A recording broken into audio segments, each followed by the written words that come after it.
हमारे साथ लाइन पे हैं and thank you very much Irfan Qadir साहब आपके टाइम का। मैं आपको गलत कोट नहीं कर रहा, तो मुझे एक हमें ज़रा वी शुड लाइक टू कि हमें ज़रा यानी लर्निंग हो जाए।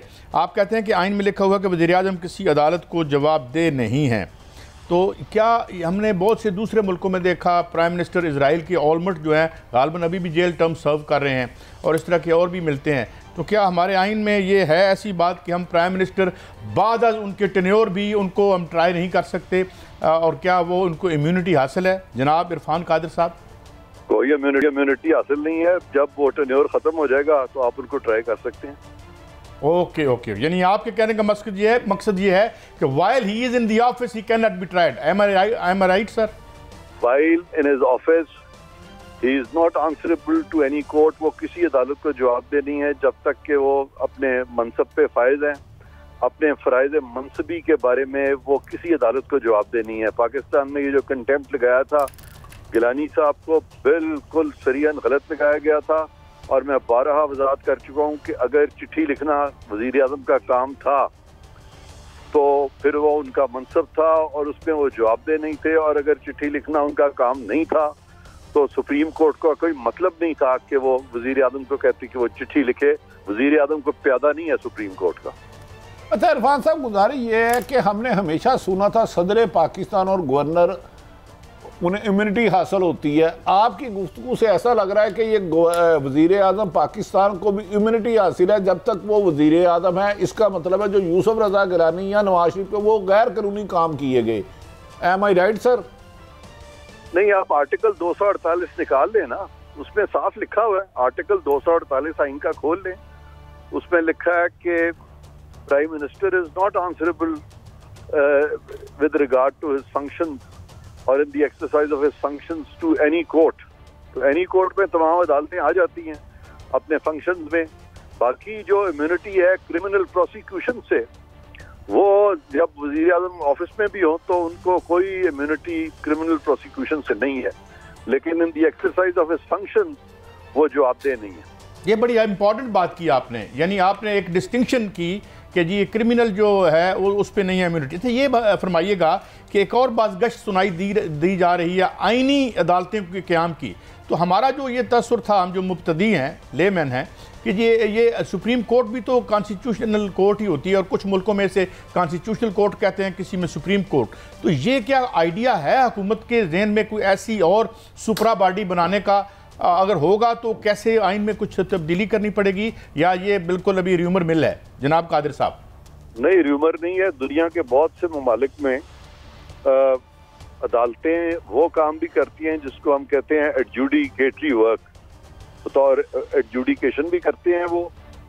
और कुछ ऐसी अदालतें होती हैं जो कि मखसूस बड़े बड़े सियासी तनाज़ात या बड़े बड़े वो तनाज़ात जिनका ताल्लुक आइन और सियासत से इकट्ठा हो, तो वो अदालतें जो है अलहदा होती हैं और उनको कॉन्स्टिट्यूशनल कोर्ट कहते हैं। और ये इसलिए किया जाता है कि अब हो क्या रहा है कि एक हाई कोर्ट का जज जो है सूबे में वो उठता है और वो कोई ना कोई ऑर्डर करना शुरू कर देता है। तो ये जो नेशनल लेवल के ऊपर जो इश्यूज हैं, इसके लिए एक बहुत आला अदालत चाहिए, और फिर उसमें सिर्फ वकीलों और जजों की ज़रूरत नहीं है कि कोई जज हो, कोई वकील हो, ये भी हो, लेकिन इनके साथ और शोबे के लोग भी हों। मसलन जिस तरह हमारे मीडिया के लोग हैं, ख़ास तौर पे वो लोग जो पिछले 20-20 साल से सुप्रीम कोर्ट को कवर कर रहे हैं, उनमें से बहुत सारे हैं जिनकी बहुत कॉम्प्रीहेंशन है, बड़ी अंडरस्टैंडिंग है। इसी तरह हमारे बड़े बड़े जो कमर्शियल साइड पे जो हमारे एंटरप्रेन्योरियल स्किल्स जिनकी हैं, उनकी बात करें, या हमारे ब्यूरोक्रेट्स में से लें, हमारे पार्लियामेंटेरियंस बड़े सीजन उनमें से लें, तो इस तरह का एक मखलूत सा जो कोर्ट है वो बनाया जाए, कॉन्स्टिट्यूशनल कोर्ट, जहाँ पे के इस तरह के मामले हैं। क्योंकि सुप्रीम कोर्ट जो मौजूदा है ये तो चौक हुआ हुआ, 50,000 केस का तो यहाँ बैकलॉग है। और फिर ये लोग जो हैं, ये तो जिस तरह से इनकी अपॉइंटमेंट्स होती रही हैं पिछले 10-15 सालों में, कि वो एक आज़ाद अदलिया के नाम पे एक मूवमेंट चली, उसके बाद उन्होंने अपने जज रख लिए। ये सारी चीज को रीविजिट तो पार्लियामेंट करेगी, आज नहीं करेगी तो साल के बाद कर लेगी या 2 साल के बाद कर लेगी, ये हो तो जाएगा। अच्छा इरफान साहब, आप जो कॉन्स्टिट्यूशन कोर्ट कह रहे हैं, इन्हें तैनात कौन करेगा? क्या हुकूमत वक्त करेगी और उसका फैसला सुप्रीम कोर्ट में चैलेंज हो सकेगा कि नहीं हो सकेगा, और कोई एक आधी मिसाल दे दें जो मुल्की हालात हो के वैसे केस वहाँ जा सकते हैं ताकि लोगों को समझने में आसानी हो जाए। कॉन्स्टिट्यूशनल कोर्ट जो है वो सुप्रीम कोर्ट से ऊपर होगा और वहाँ पे जो उसको हेड करेंगे उनका नॉमेनक्लेचर भी मेरा ख्याल है कि कॉन्स्टिट्यूशनल कोर्ट का सदर का नाम होगा, president of the constitutional court. तो वो इनसे ऊपर होंगे और अगर ये भी कोई चीज ऐसे फैसले करेंगे जो कि इनकी दायरे अख्तियार से बाहर होंगे तो वो मामला जो है वो भी कॉन्स्टिट्यूशनल कोर्ट सुनेगा।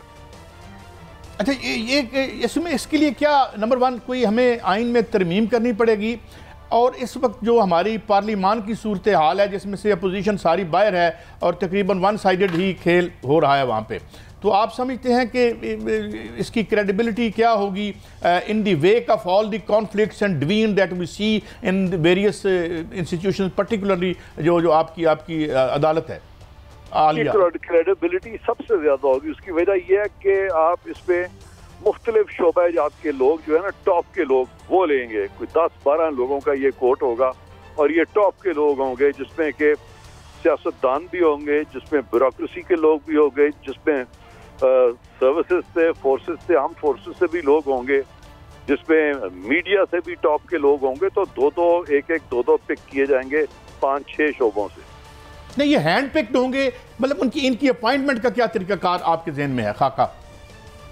ये पार्लियामेंट के कंसेंसस से होंगे, पार्लिमान के, यानी पार्लिमानी कोई बॉडी होगी जिस तरह इस तरह अब भी एक बॉडी है जिसके पास केस जाता है, फिलहाल तो शायद उतना नहीं है उसके पास ताकत, उसके पास जो कानून है, मगर ये पार्लियामेंट्री बॉडी होगी कि जो इनको नॉमिनेट करेगी या हैंड पिक करेगी? नहीं, पार्लियामेंट्री बॉडी खाली नहीं होगी, इनका बाकायदा इनके नाम जो है वो पार्लियामेंट से अप्रूव कराए जाएंगे। जिस तरह कानून साजी अप्रूव होती है उस तरह से ये नाम रखे जाएंगे पार्लियामान के सामने, उस पर वोटिंग होगी और फिर इनकी एक मुद्दत के लिए ये बनाए जाएंगे। अच्छा, एक तो हो गया कि मौजूदा हुकूमत जिसको चाहे जिस नामों पे भी पूरी काबीना मुतफिक हो जाए वो उनको करेगा, पार्लियामेंट उसको प्राइम मिनिस्टर उसकी अप्रूवल देंगे। और ये किस किस्म के केस सुनेंगे? कोई एक आधा रेफरेंस दे दे कि आजकल की सूरत हाल में या माजी की सूरत हाल में जब यहाँ कोई आईनी खला रह जाए तो वो उस किस्म के केस वहां जाएंगे। जी बिल्कुल, ये वो वाले केस सुनेंगे जहाँ पे कि किसी को एतराज हो कि ये इलेक्शन कमीशन अपने दायरा से निकल गई है या मौजूदा जो अदालती सिस्टम है ये अपने दायरे अख्तियार से बाहर चले गए हैं, और फिर मखसूस जो झगड़े होंगे पार्लियामान में सियासतदानों के जिसका के हल आइन नहीं बता रहा होगा तो वो मामला कॉन्स्टिट्यूशनल कोर्ट में जाएंगे। तो इसकी मियाद कितना होगी सर इस कोर्ट की, या इसमें 5 लोग होंगे, 7 होंगे, कोई इस किस्म का हाका बना है या अभी ज़ेरे गौर है? नहीं, इसकी मियाद रखी जा सकती है, इसकी मियाद रखी जा सकती है कि जो भी जज अपॉइंट होगा उसकी मुद्दत जो है 5 साल होगी। चीफ जस्टिस जो है वो 2 साल के लिए, यानी वो जो प्रेसिडेंट ऑफ द कोर्ट है वो 2 साल के लिए होगा और वो बाय रोटेशन चलते जाएंगे। इस तरह से रखा जा सकता है। अच्छा, जो माजी में फैसले हो चुके हैं, अब एक सुओ मोटो का तो हमें अंदाज़ा हो गया कि अब वो दोबारा चैलेंज हो सकता है, तो क्या ये कोर्ट जो है पास्ट एंड क्लोज्ड ट्रांजैक्शंस को भी ओपन कर सकेगी जो आज तक पहले फैसले हो चुके हैं? पास्ट एंड क्लोज ट्रांजैक्शंस जो है वो नहीं है ना। आप देखें ना, इन्होंने जो फैसले किए हैं सुओ मोटो में कि बहुत सारे ऐसे केस हैं जिनको सुना ही नहीं गया, और सारी दुनिया में इस तरह के जो अहकामात हैं अदालती जहाँ पे किसी को सुना ना जाए इनको वॉइड ऑर्डर्स कहते हैं, कोई मानता ही नहीं दुनिया में। तो इस तरह के ऑर्डर्स यहाँ इंसाफ के तकाजे पूरे ना हुए हों, यहाँ एक राइट ऑफ अपील तो फेयर ट्रायल का बेसिक जुज़्व है। दुनिया में एक दहशतगर्द, एक डकैत, एक कातिल, इन सबको राइट ऑफ अपील है, इनको राइट ऑफ ट्रायल है। यहाँ पे एक जुम्बिश कलम में कह दिया कि जी यूसुफ रजा गिलानी साहब जो है वो नाअहल हो गए, नवाज शरीफ साहब जो है नाअहल हो गए, उसके बाद उनकी रेमेडी कोई नहीं थी। तो लिहाजा ये इस तरह से ये जो अपील प्रोवाइड की गई है ये in principle of fair trial के मुताबिक है। आपको अंदाजा नहीं है कि कुछ लोगों के साथ यहाँ कितनी ज्यादती हुई है, बल्कि किसी दिन मुझे मौका मिलेगा आने वाले दिनों में मैं आपके साथ उन केसेस पे प्रोग्राम करूंगा। आप हैरान रह जाएंगे सुन के किस तरीके से अपनी मनमानी कराई गई और अपनी मर्जी के लोगों को सर्विसेज में लाने के लिए, अपनी मर्जी के लोगों की तैनाती करवाने के लिए 184(3) में केसेस को टेक अप किया और हमेशा के लिए जो 20-30 साल से लोग एक जगह पे काम कर रहे थे और अच्छा काम कर रहे थे, उनको एक जुम्बिश कलम से हटा दिया गया और वो रेमेडी लेस रह गए बेचारे।